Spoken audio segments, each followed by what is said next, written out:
E eu quero pedir você para abrir a sua Bíblia em Romanos capítulo 8. Você abra a sua Bíblia, deixa ela aberta aí.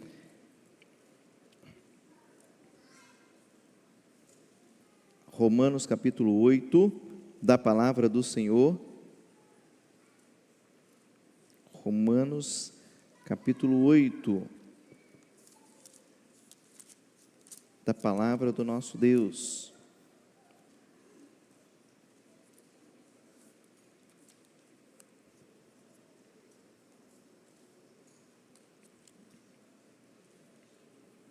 Encontrou o texto bíblico? Amém? A palavra de Deus nos diz o seguinte, a partir do versículo de número 31. Portanto, que poderemos dizer diante dessas coisas? Se Deus é por nós, quem será contra nós? Aquele que não poupou nem o próprio Filho, mas pelo contrário, o entregou por todos nós, como não nos dará também com Ele todas as coisas? Quem trará alguma acusação contra os escolhidos de Deus? É Deus quem os justifica. Quem os condenará? Cristo Jesus é quem morreu, ou pelo contrário, quem ressuscitou dentre os mortos, o qual está à direita de Deus e também intercede por nós. Quem nos separará do amor de Cristo? Será a tribulação, ou angústia, ou perseguição, ou fome ou privação, ou perigo ou espada? Como está escrito, por amor de ti, somos entregues à morte todos os dias. Fomos considerados como ovelhas para o matadouro, mas em todas essas coisas somos mais que vencedores, por meio daquele que nos amou. Pois tenho certeza de que nem morte, nem vida, nem anjos, nem autoridades celestiais, nem coisas do presente nem do futuro, nem poderes, nem altura, nem profundidade, nem qualquer outra criatura poderá nos separar do amor de Deus que está em Cristo Jesus, nosso Senhor. Amém. Glórias damos ao nome do nosso Deus. Nós vamos orar. E nessa oração, eu quero fazer uma oração também de louvor e gratidão ao nome do nosso Deus, pela mulher sem nome. Existe um livro que é chamado Mulher Sem Nome, de Nancy Duzilek, esposa do saudoso Darcy Duzilek. E esse livro, ele mostra exatamente aquilo que nós comemoramos no dia de hoje, representa a pessoa que nós comemoramos no dia de hoje, celebramos. Como batistas, nós celebramos o dia da esposa do pastor. Eu quero louvar a Deus pelas esposas dos pastores batistas que compõem essa igreja.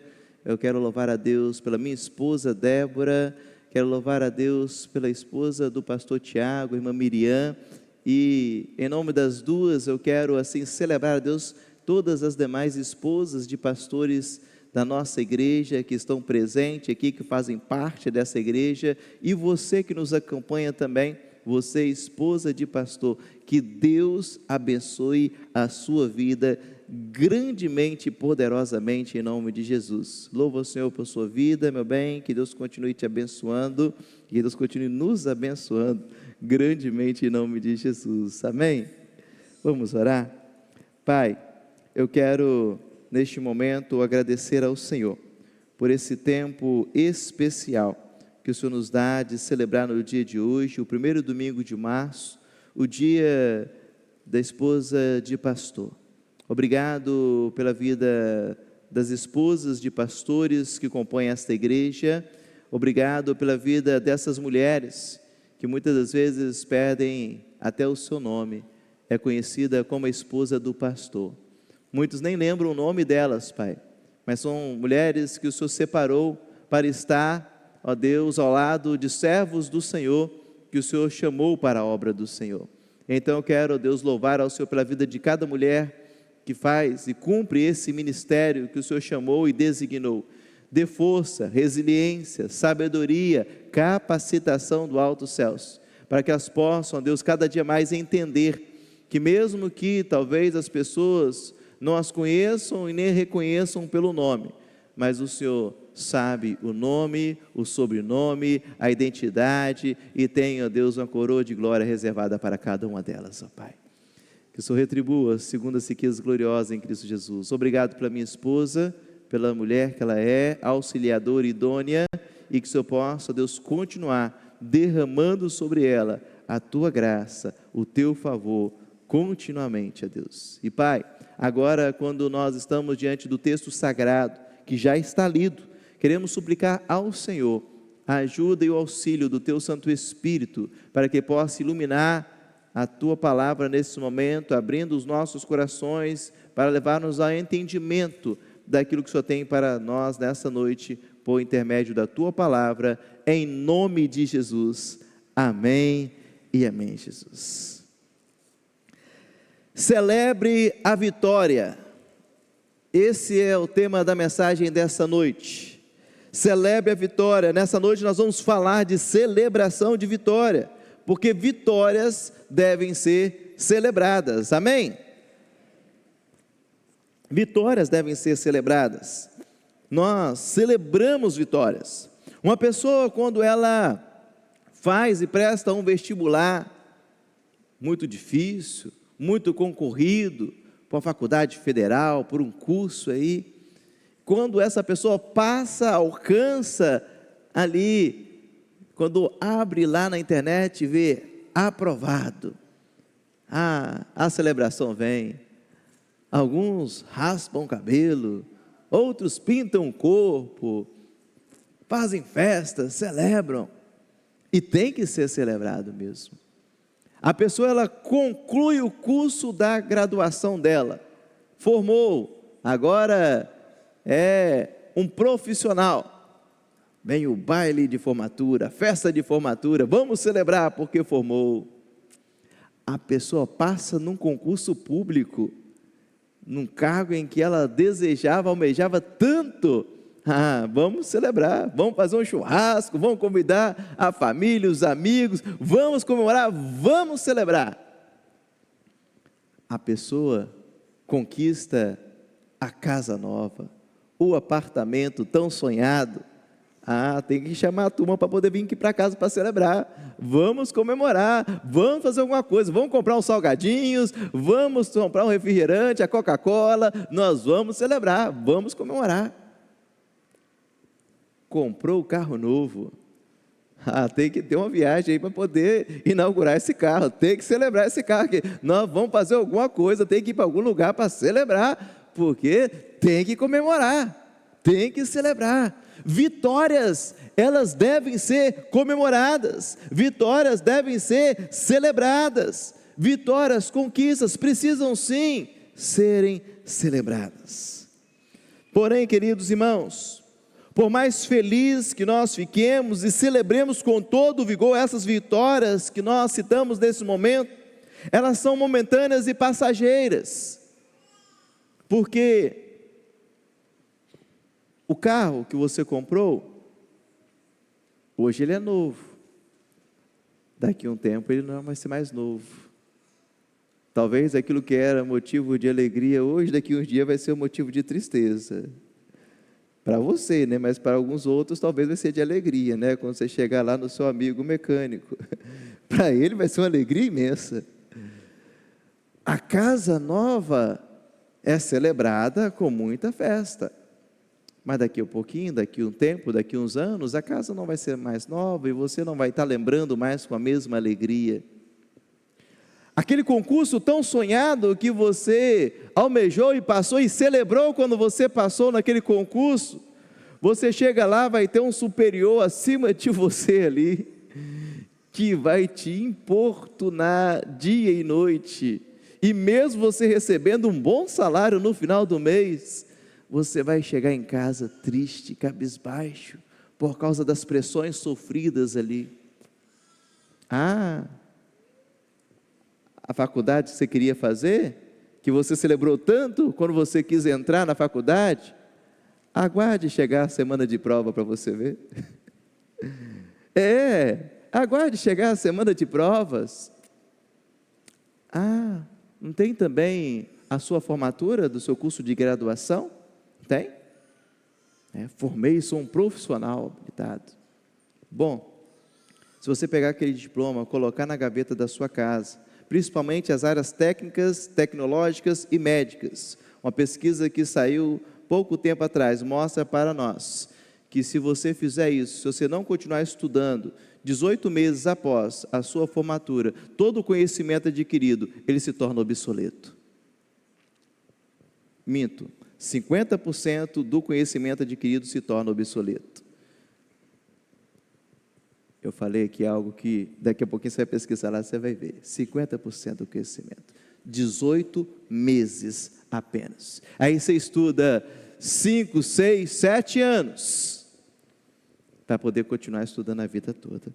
Tudo isso passa.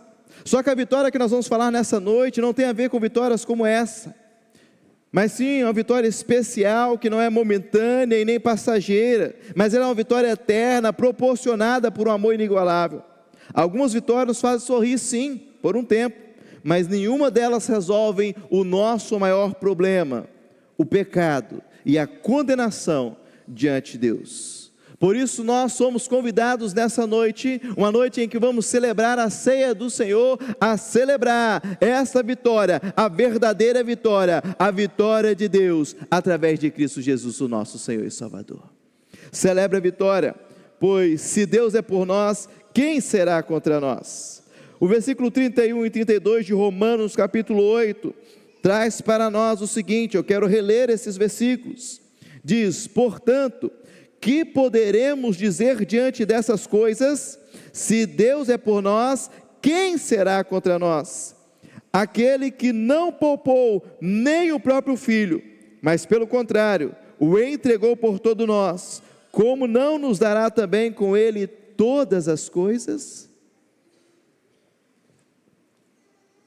Amados, esse trecho de Romanos capítulo 8, versículo 31 ao versículo 39, é um dos hinos mais belos registrado nas Sagradas Escrituras. Aqui o apóstolo Paulo, ele fecha um longo discurso em que ele está argumentando. Se você voltar um pouquinho alguns versículos e observar, você vai ver que ele vai fechar um longo discurso em que ele argumenta acerca da salvação. E ao fechar essa sua fala, essa sua argumentação, ele encerra com uma celebração muito vibrante, em que essa celebração, ela vai nos inspirar confiança. Porém, no início deste cântico, ele faz uma exaltação ao Senhor que nos garante, ou quem nos garante a vitória. E a argumentação que ele traz nessa canção é muito simples. Ele vai dizer o seguinte, olha, se Deus, o Todo-Poderoso, Ele não poupou o seu próprio Filho, mas Ele o entregou por amor de nós, como esse Deus que fez isso não nos dará todas as coisas? Como Ele não faria isso? Ou seja, se Jesus, Ele é o bem mais precioso, mais valioso, a demonstração máxima do amor de Deus para com a humanidade, e mesmo assim, Deus não poupou do sofrimento por amor a nós, Deus não teria compaixão de nós, em nos dar as coisas mais simples, em não cuidar de nós das coisas mais simples. E quando nós dizemos aqui demais coisas, nós não estamos dizendo que demais coisas são caprichos, mas tudo aquilo que coopera para o nosso bem eterno. É isso que nós queremos dizer, porque o próprio Cristo nos ensinou isso quando esteve aqui nessa terra. Lá em Mateus capítulo 7, versículo 9, 10 e 11, Jesus disse o seguinte: quem dentre vós, se o filho lhe pedir pão, lhe dará uma pedra? Ou se lhe pedir peixe, lhe dará uma cobra? Se vós, sendo maus, sabeis dar boas coisas a vossos filhos, quanto mais vosso Pai que está no céu dará boas coisas aos que lhe pedirem. Se você é um pai humano, terreno, é mau, não tem condições, não consegue dar algo mal, dar algo ruim para o seu filho, quanto mais o Pai Celestial, o Pai amoroso, que teve a coragem, pelo seu amor, de enviar o seu Filho, Ele não nos dará também as demais coisas? É por isso, irmãos, que essa declaração ela pode ser feita para aqueles que têm Jesus em seu coração a plenos pulmões. Se Deus é por nós, você tem Jesus no coração ou não, irmãos? Porque parece que tem pouca gente aqui. Eu vou fazer um apelo no final aqui. Você pode levantar, tem um monte de gente, vai levantar a mão aqui em nome de Jesus aí. Se Deus é por nós, podemos declarar isso, porque essa é a certeza da vitória que Ele garante para nós. Logicamente, nós vivemos uma era em que Deus ele passou a ser tratado como um amuleto, pelo evangelicalismo gospel que tem vivido e imperado isso, para satisfazer as nossas vontades e o nosso bel prazer. Esse pensamento está totalmente equivocado. Deus não é esse amuleto que vai satisfazer as nossas vontades, os nossos caprichos, não. Só que nós também não podemos ir para o outro extremo, em pensar que Deus não se importa conosco, em pensar que Ele não age em nosso favor, em especial naquilo que rege o nosso dia a dia. Sim, temos Deus como um Pai amoroso, e Ele se importa sim com você. Ele se importa sim, Ele se preocupa com você, Ele se preocupa com o seu dia a dia. O Pai, Ele se preocupa com o dia a dia da sua família, Ele se preocupa com a sua casa, Ele se preocupa com os seus filhos. O nosso Deus, o nosso Pai Celestial, Ele se preocupa conosco, Ele se preocupa com detalhes da sua vida, Ele cuida de você. É por isso que as misericórdias dele são renovadas todos os dias. Por isso nós não somos consumidos. Por isso nessa noite, você é convidado a celebrar a vitória, pois você tem um Pai amoroso, zeloso, e o seu amor demonstrado na cruz do Calvário lhe garante que Ele continuará cuidando da sua vida. Se o Deus que entregou o próprio Filho está por nós, nenhuma oposição pode prevalecer. Amém, igreja? Creia nisso e celebre a vitória, porque em Cristo nós somos justificados. O texto continua, e eu quero ler com você agora o versículo 33 e o versículo 34, porque o texto diz o seguinte: quem trará alguma acusação contra os escolhidos de Deus? É Deus quem os justifica. Quem os condenará? Cristo Jesus é quem morreu, ou pelo contrário, quem ressuscitou dentre os mortos, o qual está à direita de Deus e também intercede por nós. Agora nós vamos observar aqui, nesses versículos 33 e 34, um termo muito utilizado na teologia e que expressa muito bem aquilo que nós precisamos ter plena consciência, que é a justificação. A justificação ela é um dos pilares da doutrina da salvação, e nós só conseguimos alcançar a salvação por causa do acontecimento da justificação. Paulo ele é muito didático ao escrever e ensinar sobre isso, e o versículo 33, ele mostra aqui, dizendo que existe um acusador. Ele diz: quem trará alguma acusação contra os escolhidos de Deus? Quem trará? Nós sabemos que nós temos um acusador, nós sabemos quem é o acusador, nós sabemos aquele que insiste em ficar apontando os nossos erros, nós sabemos quem é aquele que insiste em tocar na minha e na sua ferida chamada pecado. Nós sabemos que essa é a função dele, o acusador, o inimigo de nossas almas. Nós sabemos, e ele insiste em fazer isso. Ele sabe aquilo que você tem feito, aquilo que você tem trilhado, em que desagrada o coração de Jesus, e por isso ele insiste de sempre estar lá tocando nessa ferida chamada pecado. Ele insiste em sempre estar lá te acusando, te mostrando, dizendo: olha só onde você está, olha só o que você está fazendo novamente, olha só, você não consegue vencer isso, isso é muito forte para você, você não consegue, você diz que consegue, mas não consegue. O acusador, ele é mestre em fazer isso, ele insiste em apontar os nossos pecados, E isso entristece o nosso coração, porque nós sabemos que os nossos pecados fazem separação entre nós e o nosso Deus. E por isso, o pecado, ele condena a humanidade a sofrer a justa ira de Deus por causa do pecado. Contudo, o texto lido, o texto mostra para nós, o apóstolo Paulo falando da pessoa que não vive nesse pecado, mas uma pessoa que foi justificada por Deus. E sendo assim, um cenário muda. Sendo assim, essa pessoa que foi justificada por Deus, o cenário é outro. Porque se a pessoa ela foi justificada, ela não tem do que ser acusada.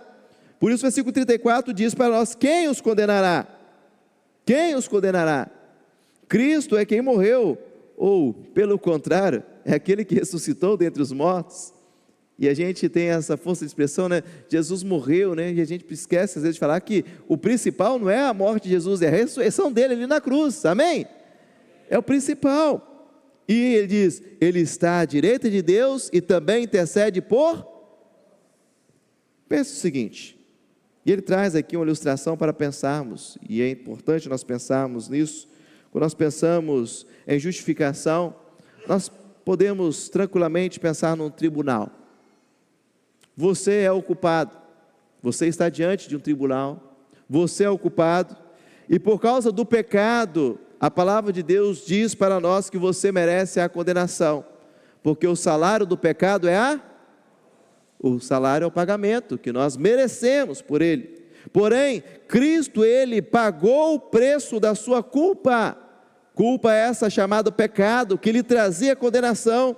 Ele pagou o preço da sua libertação, com a sua própria vida na cruz do Calvário. Na cruz foi imputada toda a nossa culpa em Cristo Jesus, porque a palavra nos diz que ele levou sobre si as nossas dores. E agora, por causa disso, aqueles que aceitam o seu sacrifício e perdão, são declarados inocentes, pelo ato substitutivo de Cristo na cruz do Calvário. Sabe o que isso significa, meu amado irmão? Isso não significa que você torna bonzinho. Isso não significa que você torna uma melhor pessoa por causa disso. E não significa que você agora passa a ser melhor do que o outro. Não. Você continua sendo um homem mau. Você continua sendo um homem pecador. Nós continuamos dependentes da graça, pois ainda lutamos contra o pecado. O que isso significa é que agora, aquilo que lhe trazia condenação, não mais o traz, por causa da substituição que Cristo fez em nosso lugar. Amém? Romanos 8:1, lá no início, ele explica sobre isso. Portanto, agora já não há condenação alguma para os que estão em... Não há condenação, fomos justificados. A cruz do Calvário, ela nos justifica através de Cristo Jesus. Ele levou sobre si as nossas dores, ele pagou o preço em nosso lugar. Por isso, nessa noite, você é convidado a celebrar a vitória em Cristo Jesus, pois o acusador não tem poder para lhe acusar, pois Cristo morreu, ressuscitou dentre os mortos e está à direita de Deus e intercede por nós. É o que o versículo diz. Quem trará acusação contra os escolhidos de Deus? É Deus que justifica. Cristo ressuscitou dentre os mortos e intercede por nós ao lado do Pai. Quem foi justificado por Deus não pode mais ser condenado por ninguém. Não permita com que o acusador continue acusando você pelos pecados que Cristo já te perdoou na cruz do Calvário. Celebre a vitória em Cristo Jesus, pois você foi justificado por Ele. Celebre a vitória, pois nada pode nos separar do amor de Deus. Agora o texto caminha, eu quero ler do versículo 35 ao 39 para fecharmos aqui esses últimos versículos. Versículo 35 diz: quem nos separará do amor de Cristo? Será a tribulação, ou angústia, ou perseguição, ou fome, ou privação, ou perigo, ou espada? Como está escrito, por amor de ti somos entregues à morte todos os dias, fomos considerados como ovelhas para o matadouro, mas em todas essas coisas somos mais que vencedores por meio daquele que nos amou, pois tenho certeza de que nem morte, nem vida, nem anjos, nem autoridades celestiais, nem coisas do presente, nem do futuro, nem poderes, nem altura, nem profundidade, nem qualquer outra criatura poderá nos separar do amor de Deus que está em Cristo Jesus, nosso Senhor. Celebre a vitória, pois nada pode nos separar do amor de Deus. O que a palavra de Deus vai nos ensinar na parte final desse cântico de vitória é que não existe nada neste mundo que seja capaz de nos separar do amor de Deus. Para isso, ele vai elencar uma série de fatores e situações que eu e você, nós enfrentamos em nossa vida, e que essas situações, ele vai elencá-la como forma de ilustrar que por mais adversa que seja a situação vivida, elas não são capazes de nos fazer separar do amor de Deus. O versículo 35 mostra para nós tribulação, ele mostra para nós angústia, ele mostra para nós perseguição, ele mostra para nós fome, ele mostra para nós privação, perigo, espada. O versículo 38 vai mostrar morte, vida, anjos, autoridades celestiais, estações do tempo, presente, futuro. Ele vai mostrar poderes, ele vai mostrar altura e profundidade, querendo representar aqui que nenhum lugar no mundo físico ou espiritual e qualquer outra criatura, nada disso, o apóstolo Paulo, ele tenta esgotar todas as situações na sua ilustração, como forma de mostrar que não existe nada e nem ninguém que é capaz de nos separar do amor de Deus, nada. Mas você sabe por que isso é possível? Por causa daquilo que está no versículo 37. Mas em todas essas coisas, somos mais que vencedores, por meio daquele que nos amou. Mas em todas essas coisas, que coisas são essas? Essas coisas que ele está narrando, todos esses fatos que ele está narrando aqui, mas em todas essas coisas, somos mais do que vencedores. Ele não está falando de uma vitória simples, irmãos.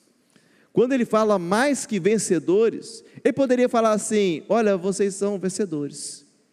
Poderia dizer apenas isso, mas ele não diz que você é um vencedor, ele diz que, mas em todas essas coisas, somos mais do que vencedores. O que o apóstolo está querendo dizer aqui, a palavra de Deus quer dizer para mim e para você, que a vitória não foi uma vitória por um gol de diferença, não foi uma vitória apenas por um ponto de diferença, não foi uma vitória apenas por um soldado de diferença, mas foi uma vitória esmagadora, uma vitória totalmente esmagadora, uma vitória com ampla diferença, e é por isso que essa expressão mostra para nós, somos mais do que vencedores.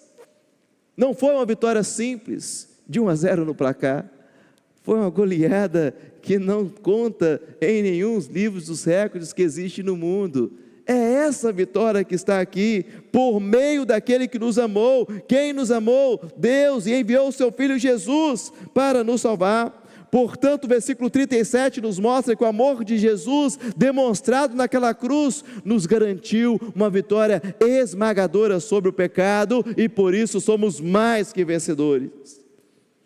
Só que precisamos sempre lembrar, não temos mérito algum nisso.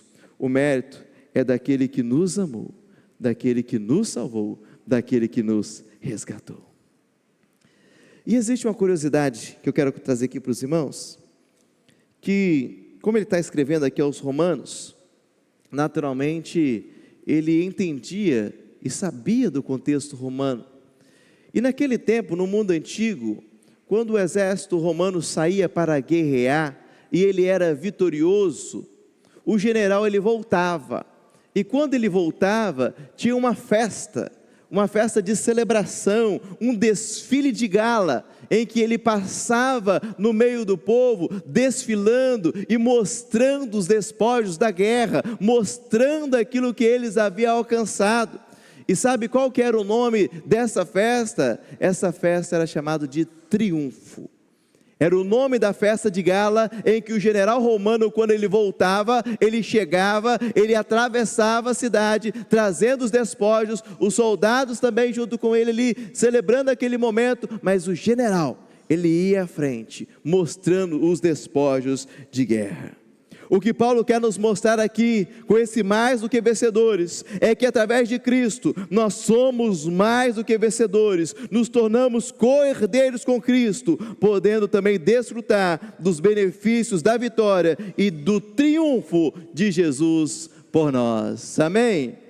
É isso que diz lá em 2 Coríntios capítulo 2, versículo 14 da palavra de Deus. 2 Coríntios capítulo 2, versículo 14, tem como projetar aí para mim, por favor? Eu não combinei isso com vocês não, projeta ali, 2 Coríntios 2, 14, para a igreja ler junto conosco, tem como?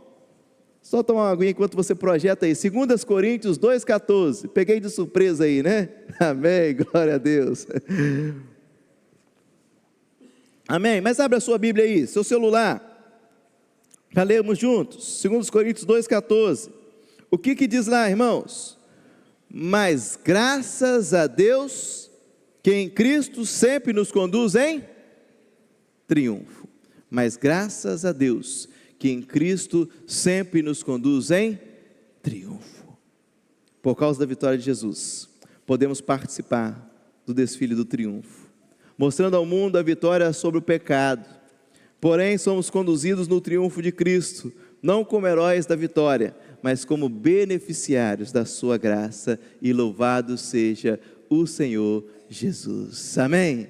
Glórias damos ao Senhor, celebre a vitória, pois nada pode nos separar do amor de Deus em Cristo Jesus, o nosso Senhor. Somos mais do que vencedores, não pela nossa força, mas pela força daquele que venceu por nós. Esse é o convite que Deus faz para nós nessa noite, celebrar a vitória, pois se Deus é por nós, quem será contra nós? Celebre a vitória, pois em Cristo somos justificados. Celebre a vitória, pois nada pode nos separar do amor de Deus. Se você ainda, no dia de hoje, não está em Cristo, se você está longe de Cristo, se você está afastado do Senhor Jesus, a única forma de participar dessa vitória é rendendo-se a Ele em fé e arrependimento. Não existe outra forma de você participar dessa vitória, se não for dessa maneira. O convite está feito, para que você possa se juntar a nós, participar da mesa que o Senhor tem preparado para nós. E se Cristo venceu por nós, se nos justificou, e se nada pode nos separar do seu amor, então o convite para nós nessa noite é celebrarmos, não apenas com os lábios, mas com a vida inteira de gratidão ao Rei vitorioso, ao Rei dos Reis, o Senhor dos Senhores. Amém? Feche seus olhos, vamos falar com o nosso Deus, e nessa oração, eu quero que você possa estar celebrando ao Senhor. Coloque diante do Senhor, celebre ao Senhor, glorifique o nome do Senhor, por tudo aquilo que nós fomos ministrados na sua palavra nessa noite.